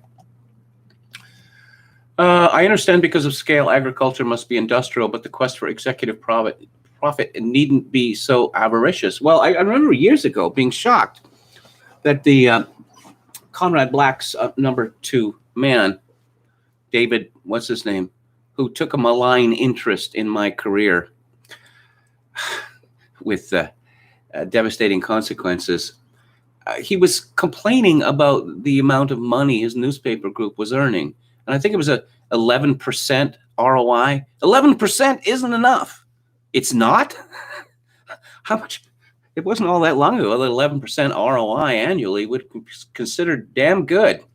But no, it is never enough. Wyndham Lewis predicted woke capital, says Steve. Okay, I'm going to move on to the book club now. And this is the second book by the late Sir Roger Scruton that I'm going to be talking about. I previously reviewed his book on beauty. Just to read from Wikipedia, Roger Scruton was born in 1944 and died in January 2020. He's described as an English philosopher and writer who specialized in aesthetics and political philosophy, particularly in the furtherance of traditionalist conservative views. Now, this book, The West and the Rest, was published in 2002, a year after the 9/11 attacks. And there was much talk about radical Islam and the invention of this absurd word, Islamists. Come on, Islam is Islam. So he decided to think about this question of whether it is possible for us to get along with Muslims. It's a short book, but it definitely will repay your curiosity, because it is not just simply an examination of Islam versus the West. It is an examination of our crumbling community and how it used to be and what it has become.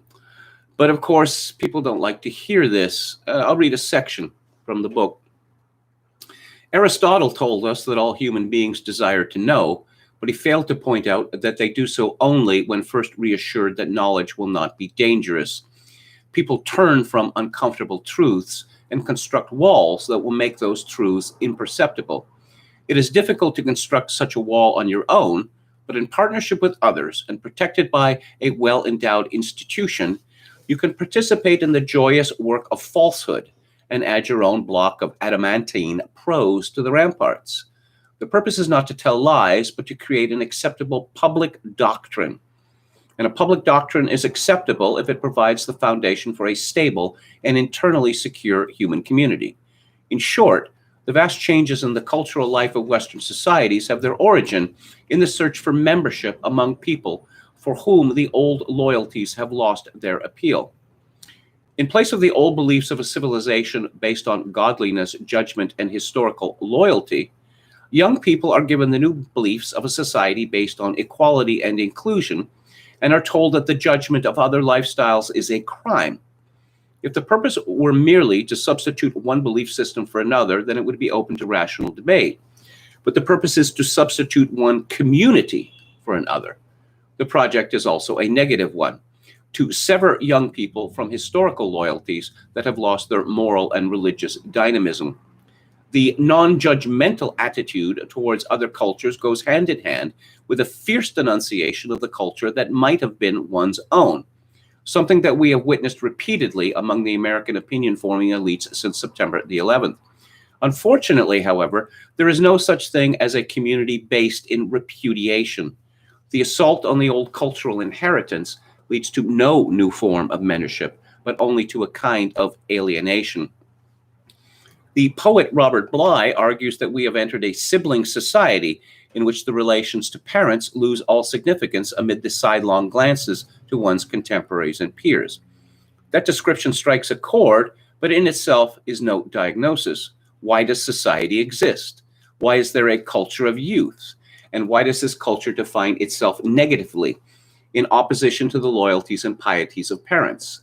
The answer lies surely in the mounting religious deficit in modern societies, the disappearance of the rites of passage and forms of submission that grant, at the end of the long, hard road of adolescence, the transition to a higher state of membership. When religious faith evaporates, when adults cease to induct young people into the national culture, when loyalties no longer stretch across generations or define themselves in territorial terms, then inevitably the society of strangers held together by citizenship is under threat. Young people confront a moral void. Either they reach for some new form of loyalty, like the members of Al-Muhajirun, or they obliterate the demands of society entirely through a collective dissipation of the will to inherit, a dissipation that is both cause and effect of the sex and drugs lifestyle of the modern teenager. It is tempting to liken humanity to a herd perambulating in some gloomy valley where the warm smell of collective life provides a refuge from anxiety. Every now and then the herd emerges onto a hilltop and is suddenly bathed in the rays of the sun. Cool breezes scatter the scent of fellowship, but for a while the true nature of mankind is visible. A few individuals try to stay aloft, enjoying the light and the knowledge that it brings, but the rest are troubled by the breezes and the herd moves on, dragging everyone downhill into darkness. Such is the situation in which we find ourselves. We are products of enlightenment, living through the decline in the form of membership on which enlightenment depends, and prey to the superstitions that arise in the wake of our crumbling orthodoxies. At the same time, we enjoy unprecedented technological powers, which are compelling a constant acceleration of contacts and trade across the globe. People are being brought into connection who have no real way of accommodating one another, and the spectacle of Western freedom and Western prosperity going hand in hand with Western decadence and the crumbling of Western loyalties is bound to provoke, in those who envy the one and despise the other, a seething desire to punish. Now, one of the major themes of this book is, I suppose, that people do not understand the nature of the Muslim. Westerners do not really understand the nature of the Western of the Muslim world. I mean, people might ask, why do Muslim countries seem to be so unstable? Well, there's a reason for that. And the reason is that Muslim societies make no distinction between politics and religion. There is only religion, which means that every Muslim country is by its nature unstable. Islam seeks dominance over the entire world, which I suppose is another difficulty that Westerners would have with it. Scruton describes here, let's see. Two great institutions intervened between the modern world and its premonition in ancient Greece: Roman law, conceived as a universal jurisdiction, and Christianity, conceived as a universal church. St. Paul, who transformed the ascetic and self-denying religion of Christ into an organized form of worship, was a Roman citizen versed in the law, who shaped the early church through the legal idea of the universitas, or corporation. The Pauline church was designed not as a sovereign body, but as a universal citizen, entitled to the protection of the secular and imperial powers, but with no claim to displace those powers as the source of legal order. This corresponds to Christ's own vision. In his parable of the tribute money, Caesar's public jurisdiction is tacitly contrasted with the inner authority of religion, governing the person-to-person relationship between the individual and God. Render therefore to Caesar the things that are Caesar's, and unto God the things that are God's. Matthew 22:21. And it contrasts radically with the vision set before us in the Quran, according to which sovereignty rests with God and his prophet, and legal order is founded in divine command. The Christian separation of religious and secular authority recalls Aeschylus's solution to the dilemmas thrust upon mortals by the gods.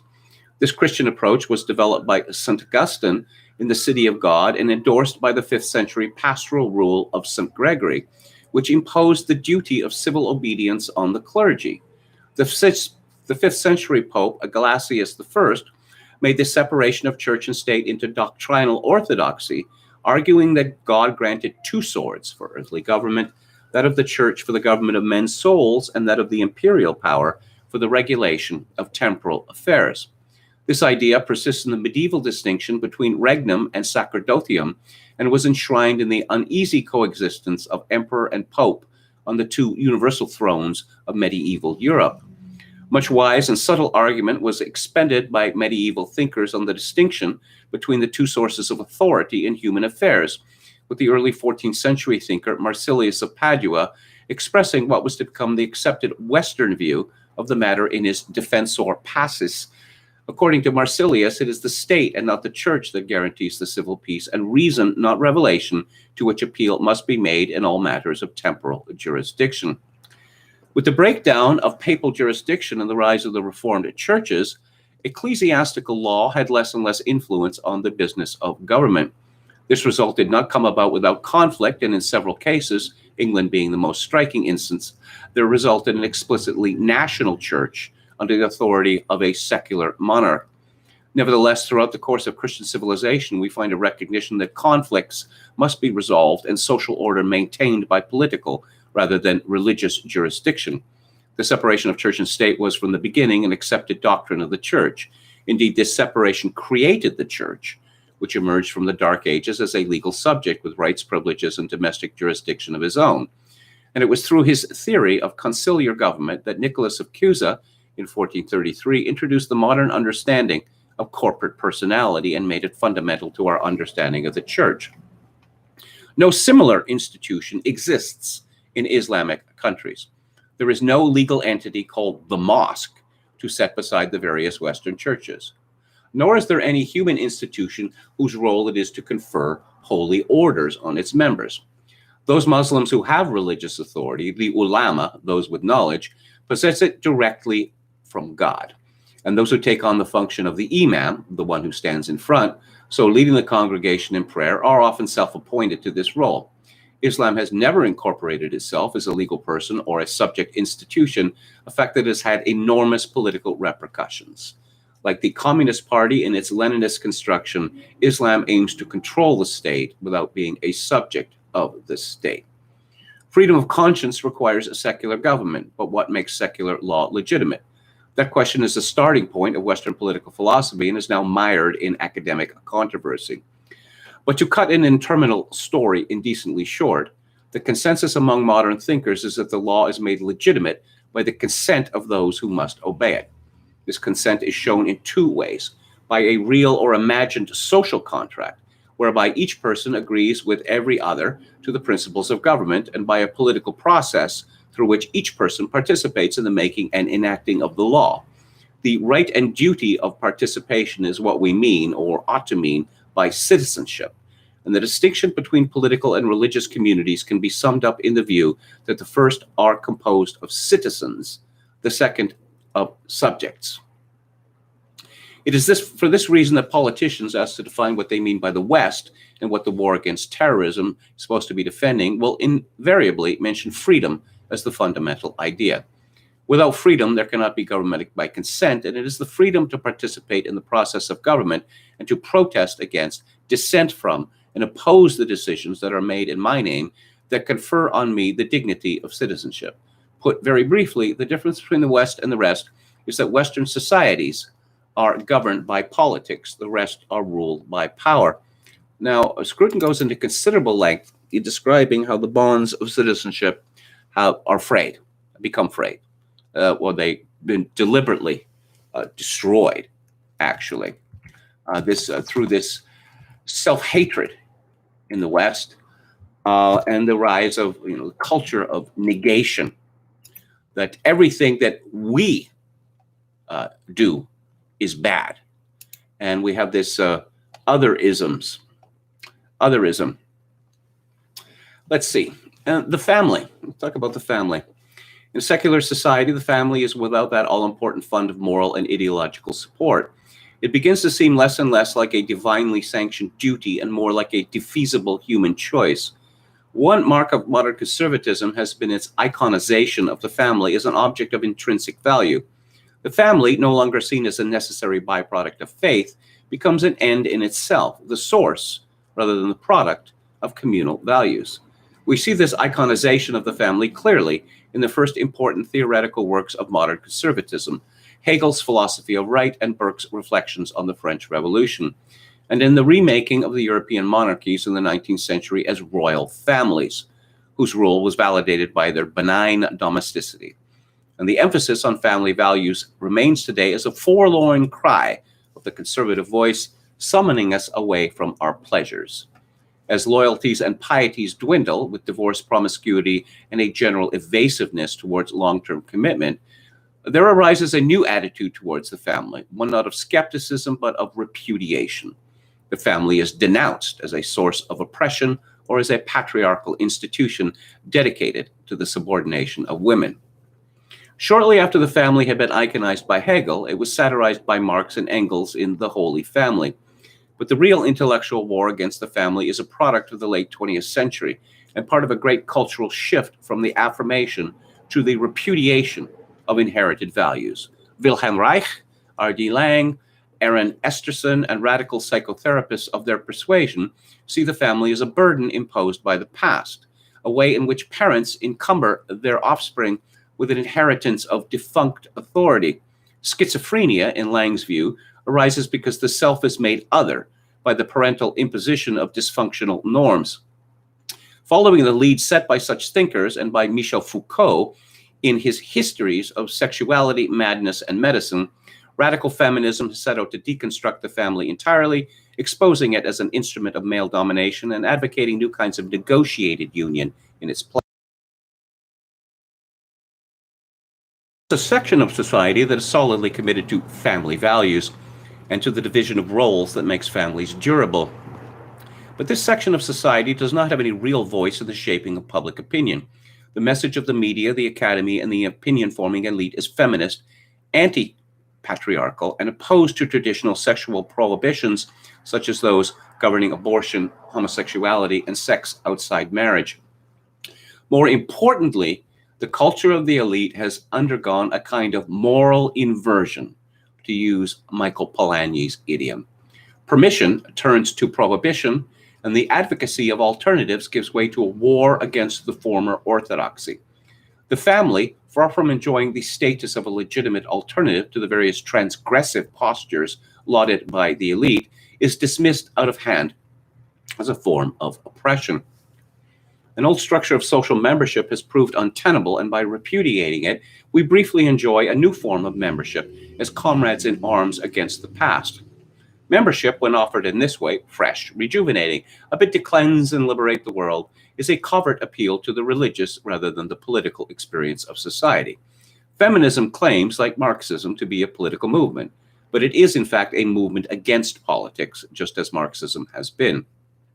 It seeks to replace or rearrange the core experience of social membership and therefore has the ambitions of a monotheistic faith, offering a feminist answer to every moral and social question, a feminist account of the human world, a feminist theory of the universe, and even a feminist reading of the goddess. It drives the heretics and half-believers from its ranks with a zeal that is the other side of the inclusive warmth with which it welcomes the submissive and the orthodox. And it stands implacably opposed to the old order in something like the way that Protestantism stood opposed to the Roman Catholic Church during the Renaissance. At the same time, feminism, at least in its academic version, sees itself as heir to the Enlightenment, continuing the impartial pursuit of truth to the point where it subverts the assumptions on which traditional society was founded. Like Marxism, feminism purports to show us the world without ideological masks or camouflage.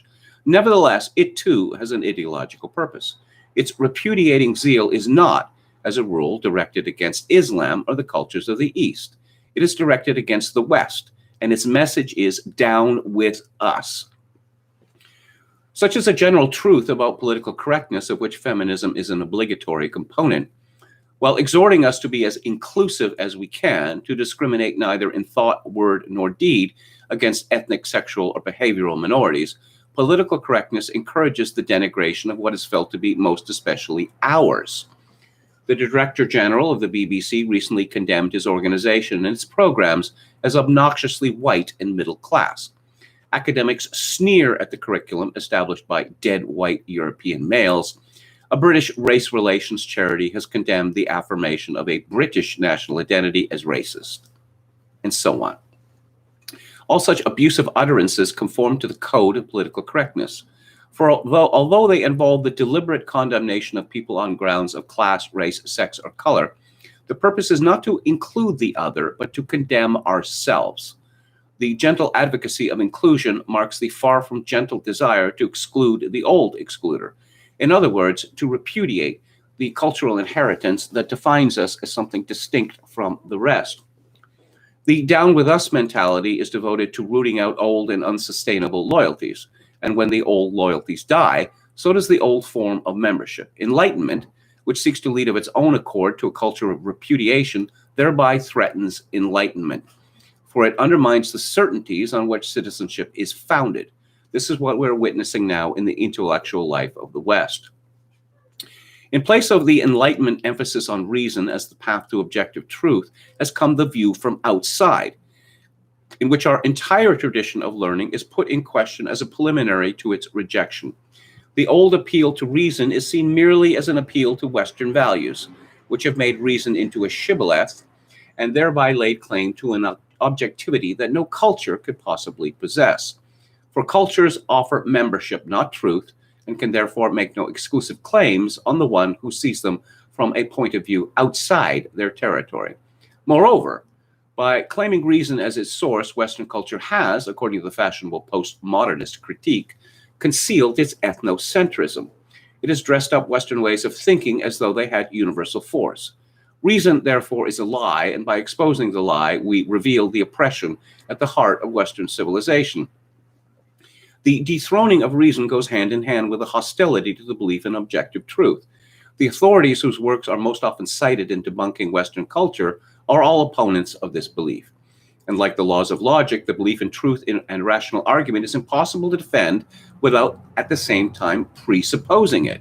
A kind of intellectual impasse therefore confronts the defenders of the old curriculum and the discipline expressed in it, and they watch in silence as the new anti-authoritarian authorities colonize their patch. Nietzsche is a favorite since he made the point explicitly. Quote, "There are no truths, only interpretations," unquote. Now, either what Nietzsche said is true, in which case it is not true since there are no truths, or it is false. But it is only from the standpoint of the Enlightenment that this response seems like a refutation. The new curriculum is in the business of marginalizing refutation, just as it marginalizes truth. This explains the appeal of those recent thinkers, Michel Foucault, Jacques Derrida, and Richard Rorty, who owe their intellectual eminence not to their arguments, but to their role in giving authority to the rejection of authority, and to their absolute commitment to the impossibility of absolute commitments. In each of them, you find the view that truth, objectivity, value, and meaning are chimerical, and that we can have, and all we need to have, is the warm security of our own opinions. Hence, it is vain to argue against the new authorities. No argument, however rational, can counter the massive will to believe that captures their normal readers. After all, a rational argument assumes precisely what they put in question, namely, the possibility of rational argument. Each of them owes his reputation to a kind of religious faith, faith in the relativity of all opinions, including this one. For this is the faith on which a new form of membership is founded, a first-person plural of denial. In its own eyes, the Enlightenment involved the celebration of universal values and a common human nature. The art of the Enlightenment ranged over other places, other times, and other cultures, in a heroic attempt to vindicate a vision of man as free and self-created. That vision inspired and was inspired by the old curriculum, and it has been the first concern of the postmodern university to put it in question.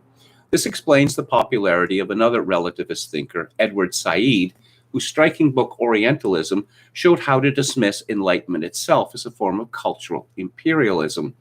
The Orient appears in Western art and literature, Said argues, as something exotic, unreal, theatrical, and therefore unfounded. Far from being a generous acknowledgement of other cultures, the Orientalist art of Enlightenment Europe, including Lessing's Nathan the Wise, is a screen behind which those cultures are concealed. The Orient might have been a genuine alternative to Western Enlightenment, instead is remade as a decorative foil to the Western imperial project. On this view, the old Enlightenment curriculum is really monocultural, devoted to perpetuating the view of Western civilization as inherently superior to its rivals. It is also the product of dead white European males who have since lost their authority. And its assumption of a universal rational perspective from the vantage point of which all humanity could be studied is nothing better than a rationalization of its imperialist claims. By contrast, we who live in the amorphous and multicultural environment of the postmodern city must open our hearts and minds to all cultures and be wedded to none. The inescapable result of this is relativism, the recognition that no culture has any special claim to our attention and that no culture can be judged or dismissed from outside. But once again, there is a paradox. For those who advocate this multicultural approach are, as a rule, severely critical of Western culture. While exhorting us to judge other cultures on their own terms, Said is also asking us to judge Western culture from an external perspective, to set it against alternatives and to judge it adversely as ethnocentric. In Said's case, the paradox runs deep, for he has a profound knowledge of the art of music and displays in his musicological writings precisely the humane and enlightened universalism that has made tonal music into the symbol of Western culture. Reading this book and rereading this book and seeing this, Scruton explains, again, that there is no distinction between politics and religion amongst Muslims, that is sufficient to ban all Muslim immigration to the West. Osama bin Laden famously spoke of the weak horse and the strong horse, and in his mind, Islam was the strong horse and the West was the weak horse. Now, I think he was definitely correct about that. How else can you explain Western countries deciding to import millions of people who, to put it bluntly, hate their guts? Why would we do this if we are not engaged in suicide? If we are not enveloped in self-loathing? Now, as to whether the West can successfully resist Islam, well, as I've touched on, Scruton talks about the very basis of Western culture has largely been destroyed. And now we, have these Oxford University, for instance, deciding it's no longer going to teach classes which require musical notation because this offends Black people somehow, which I find an amusing notion. You may have heard of the famous session drummer Bernard Pretty Purdy. He was raised in dire poverty in Baltimore. I believe he was one of 15 children. But he was talented with the sticks, and he wanted to become a session musician. And then he was informed that to become a session musician, you have to read music. So guess what? he learned to read music. Not everyone can do that, but to argue that, oh no, we're going to get rid of musical notation because it might offend blacks is obviously it's really an absurd and it's a hateful argument. But here we are. So I mentioned earlier in this live stream, and I've said it before, I mean, the age of reason is over. Our thinking has become tribal, and maybe that was inevitable. But one thing for certain, we cannot resist Islam so long as our countries continue to be ruled by traitors.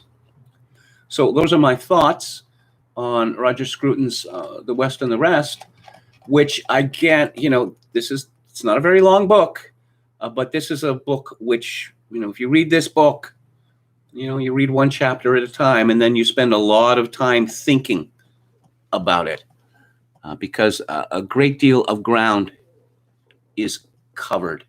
And I think this book is absolutely invaluable. So that's it for today. What am I going to be talking about on the book club next week? Oh, it's Halloween week. Oh, actually, October is Halloween month now, because one day is not enough. 1 week is not enough.